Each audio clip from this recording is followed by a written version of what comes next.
سورۃ النساء کی آیت نمبر 230 ہے، صفحے کی لائن نمبر 1۔ اعوذ باللہ من الشیطان الرجیم، بسم اللہ الرحمن الرحیم۔ والمحصنات من النساء إلا ما ملكت أيمانكم كتاب الله عليكم وأحل لكم ما وراء ذلكم أن تبتغوا بأموالكم محصنين غير مسافحين، فما استمتعتم به منهن فآتوهن أجورهن فريضة، ولا جناح عليكم فيما تراضيتم به من بعد الفريضة، إن الله كان عليما حكيما۔ بسم الله الرحمن الرحيم۔ والمحصنات من النساء إلا ما ملكت أيمانكم كتاب الله عليكم وأحل لكم ما وراء ذلكم أن تبتغوا بأموالكم محصنين غير مسافحين، فما استمتعتم به منهن فآتوهن أجورهن فريضة، ولا جناح عليكم فيما تراضيتم به من بعد الفريضة، إن اللہ کان علیما حکیما۔ والمحصنات من النساء، اور شادی شدہ عورتوں یعنی ان کے ساتھ بھی نکاح کرنا حرام ہے، الا ما ملکت ایمانکم، مگر وہ جو تمہاری ملک یمین ہے، کتاب اللہ علیکم، یہ اللہ رب العزت نے احکامات تمہارے اوپر فرض کر دیے ہیں، وأحل لکم ما وراء ذلکم،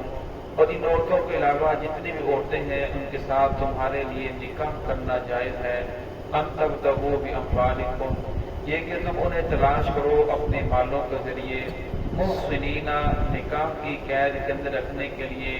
غیر مسافحین، نہ کہ شہوت رانی کرنے کے لیے، اپنی شہوت کو پورا کرنے کے لیے، فما استمتعتم به منہن، بس تم نفع اٹھاؤ ان میں سے، فآتوہن، اور انہیں عطا کرو، اجورہن فریضہ، ان کا مہر جو تم نے مقرر کیا ہے، ولا جناح علیکم، اور تم پر کوئی حرج نہیں ہے، فیما تراضیتم، اس چیز پر جس پر تم راضی ہو جاؤ، من بعد الفریضہ، مہر کو مقرر کرنے کے بعد، ان اللہ کان علیما حکیما، بے شک اللہ رب العزت جاننے والے حکمت والے ہیں۔ گزشتہ آیات کے اندر اللہ رب العزت نے ان عورتوں کو بیان فرمایا جن کے ساتھ مرد کے لیے نکاح کرنا حرام ہے، اور ان میں سے ایک وہ عورتیں بھی ہیں جنہوں نے نکاح کر لیا، وہ شادی شدہ عورتیں ہوں، تو فرمایا شادی شدہ عورت کے ساتھ ہی تم نکاح نہیں کر سکتے جب تک اس کا خامد فوت نہ ہو جائے، عدت گزار نہ لے، یا طلاق دینے کے بعد وہ اپنی عدت گزار نہ لے، ورنہ اس وقت تک آپ شادی شدہ عورت سے بھی نکاح نہیں کر سکتے۔ ایسا نہیں ہو سکتا کہ ایک عورت کے پہلے کسی اور جگہ شادی ہوئی ہے، پھر کسی اور مرد کے ساتھ اس کی انڈرسٹینڈنگ ہو جائے تو جس کی وجہ سے وہ کسی اور کے ساتھ نکاح کر لے، اور میں ایسا نہیں ہو سکتا۔ الا ما ملکت ایمانکم، مگر جو تمہاری ملک یمین ہے۔ ملک یمین جس طرح پہلے دور کے اندر جہاد تھا، جہاد کے اندر کچھ مسلمانوں کے بچے قید ہو جاتے اور کسی طرح کافر بھی قید ہو کر آتے، ان کی عورتیں بھی قید ہو کر آتی، تو اسلام نے ان کے بارے میں پہلا حکم یہ دیا تھا کہ آپ ان کے اوپر احسان کر کے چھوڑ دو، اور فرمایا اس طرح نہیں چھوڑتے تو جو تمہارے قیدی ان کے پاس ہیں اب ان کے قیدی دے دو، اپنے قیدی واپس لے لو۔ اور فرمایا یہ بھی نہیں کر سکتے، فرمایا اگر آپ نے انہیں اپنی قید کے اندر رکھنا ہے تو ان کو قید کے اندر بھی رکھ سکتے تھے۔ تو فرمایا جو شادی شدہ عورت قید ہو کر اگر تمہارے پاس آ جاتی ہے تو کسی صحابی کو، کسی مجاہد کو وہ مل جاتی ہے، اس کی ملکیت بن جاتی، تو اس کے لیے اس کے ساتھ ہم مصری کرنا جائز تھا۔ کیوں؟ اس لیے کہ جب اس کا شوہر دارالحرم میں ہے، وہ ادھر مسلمانوں کے شہر کے اندر آ چکی ہے، اب ان کا نکاح فسخ ہو چکا ہے، نکاح ختم ہو چکا ہے۔ ہاں اگر اس کا شوہر بھی ساتھ آ جائے تو پھر اس کے ساتھ ہم مصری نہیں کر سکتے، بلکہ ویسے تو آپ کی کام کاج کرے گی، آپ کی خدمت کرے گی، لیکن فرمایا آپ اس کے ساتھ ہم مصری نہیں کر سکتے۔ تو یہاں اللہ رب نے فرمایا کہ جو شادی شدہ عورتیں ہیں ان کے ساتھ تو تمہارا نکاح حرام ہے، الا ما ملکت ایمانکم، جو تمہاری ملک یمین ہے، تمہاری مانیاں ہیں، لوڑیاں ہیں، ان کے ساتھ تم نکاح کر سکتے ہو اگرچہ وہ شادی شدہ بھی ہو۔ کتاب اللہ علیکم، فرمایا اللہ رب العزت نے احکامات تمہارے اوپر فرض کر دیے ہیں، وَأُحِلَّ لَكُم مَّا وَرَاءَ ذَلِكُمْ، فرمایا اس کے علاوہ جتنی بھی عورتیں ہیں ان تمام کے تمام کے ساتھ تمہارے لیے نکاح کرنا جائز ہے۔ گزشتہ آیات کے اندر اللہ رب العزت نے ان عورتوں کو بیان فرمایا تھا جن کے ساتھ نکاح کرنا حرام نہیں ہے، ماں ہے، اسی طرح اوپر تک دادی، نانی، پردادی، اس طرح بیٹی ہے، پھر نیچے تک پوتی، بڑ پوتی، نواسی اور بھانجی، خالہ ہے، اسی طرح پھوپھی ہے، تو بہو ہے۔ تو اللہ رب العزت نے تمام عورتوں کو بیان فرما دیا، تو فرمایا ان کے علاوہ جتنی بھی عورتیں ہیں ان کے ساتھ تمہارے لیے نکاح کرنا جائز ہے۔ ان تب فرمایا انہیں تلاش کرو بِأَمْوَالِكُمْ، اپنے مالوں کے ذریعے، محسنین، فرمایا نکاح کی قید کے اندر رکھنے کے لیے، غیر مسافحین، نہ کہ صرف اپنی شہوت کو پورا کرنے کے لیے۔ فرمایا نکاح کا اصل مقصد یہ ہے کہ انسان پاک دامن ہو جائے، اس کی نکاح کسی اور طرف نہ جائے، اور ایک خاندان کو پروان چڑھانا ہوتا ہے تاکہ وہ ایسے خاندان کی پرورش کرے جو اس کے جانے کے بعد اس کے لیے صدقہ جاریہ ہو جائے۔ فرمایا انسان کا نکاح کے اندر مقصد یہ ہونا چاہیے، فَمَسْتَمْتَعْتُمْ بِهِ مِنْهُنَّ، فرمایا تم ان سے فائدہ اٹھاؤ، فآتوہن اجورہن فریضہ، جس میں سے جن عورتوں میں سے تم فائدہ اٹھانا چاہتے ہو ان کے ساتھ نکاح کرو، انہیں مہر دو۔ تو کچھ لوگ یہاں فمستمتعتم سے موتا مراد لیتے ہیں کہ اس طرح موتا جائز ہے۔ شروع اسلام کے اندر، اسلام سے پہلے زمانہ جاہلیت کی جس طرح ایک رسم یہ بھی تھی کہ لوگ شراب پیتے تھے، اور پھر اس کے اسلام کے بعد بھی اس سے منع نہیں کیا گیا۔ جب مدینہ کے اندر گئے تو اس وقت احکامات نازل ہوئے کہ شراب پینا حرام ہے۔ اور اسی طرح جاہلیت کے نکاحوں میں سے ایک نکاح موتا بھی تھا۔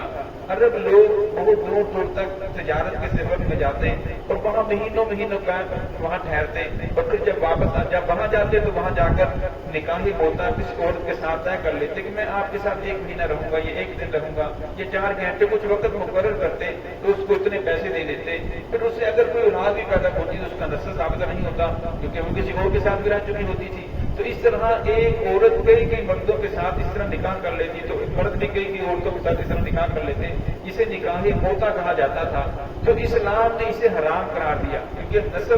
اسلام نے نسب کی بہت زیادہ حفاظت کی ہے۔ فرمایا اس طرح جو بچہ پیدا ہوگا اس کا نسب کس سے ثابت کیا جائے گا، نہ اسے وراثت ملے گی، تو فرمایا معاشرے کے اندر بھی اس سے بہت زیادہ بگاڑ پیدا ہوگا۔ تو اسلام نے اس کو حرام قرار دیا۔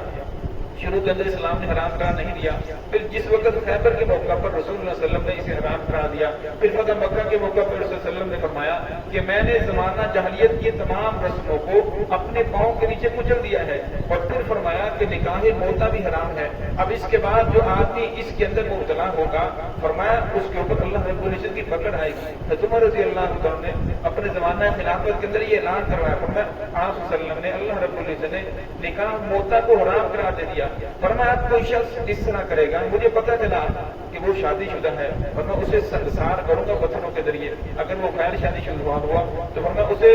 100 کوڑے لگائے جائیں گے۔ لیکن کچھ لوگ اس کے فضائل بیان کرتے ہیں کہ جس نے ایک مرتبہ موتا کیا اسے حضرت حسین رضی اللہ عنہ کا درجہ مل جائے گا، نعوذ باللہ۔ اس حدیث کو رسول صلی اللہ علیہ وسلم کی طرف منسوخ کرتے ہیں، جس نے دوسری مرتبہ کیا اسے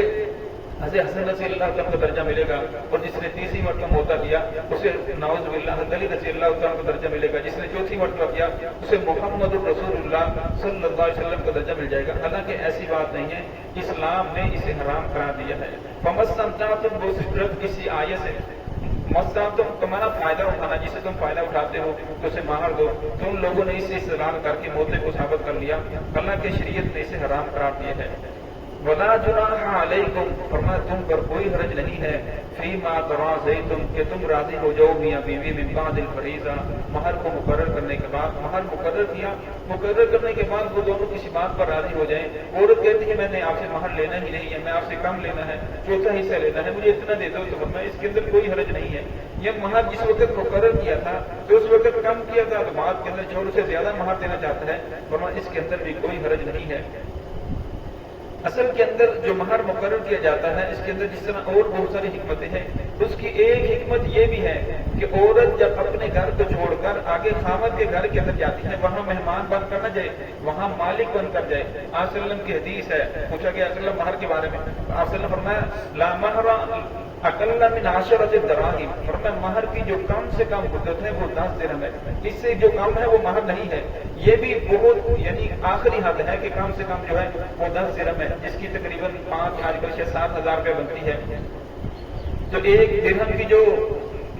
ہے وہ 3.5 ماشے ہے، اس کی مقدار ہے، تو 32 ماشے 32.5 ماشے یہ ٹوٹل بنتے ہیں، لیکن یہ کم از کم ہے۔ رسول اللہ صلی اللہ علیہ وسلم نے اپنی بیویوں کا، اپنی بیٹیوں کا جو مہر مقرر کیا وہ 500 درہم تھا، اور 500 درہم کی آج کل کے اعتبار سے تقریباً 3.25 لاکھ روپے مالیت بنتی ہے۔ تو اس لیے فرمایا ہر انسان کو اپنے خاندان کے اعتبار سے، اپنی حیثیت کے اعتبار سے مہر مقرر کرنا چاہیے، جتنا زیادہ ہو سکے عورت کو مہر دیجیے، نہ وہ کہ جس وقت مہر مقرر کرنے کی باری آتی ہے تو کہتے ہیں کہ شریعت کے اندر بھی یہ کم از کم ہے کہ وہ آپ جو 10 درہم ہے، اگر آپ کے پاس زیادہ مال و دولت ہے تو آپ زیادہ مہر مقرر کریں۔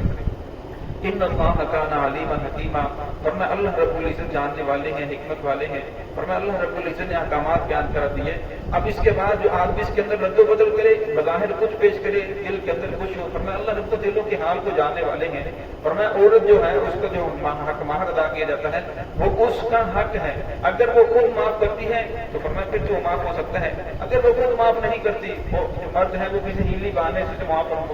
کروا لیتا ہے، فرمایا پھر اللہ رب کی ذات جاننے والی ہے، وہ معاف نہیں ہوتا۔ جو ہے کہ اللہ رب العزت ہم سب کو صراط مستقیم پہ چلنے کی توفیق عطا فرمائے۔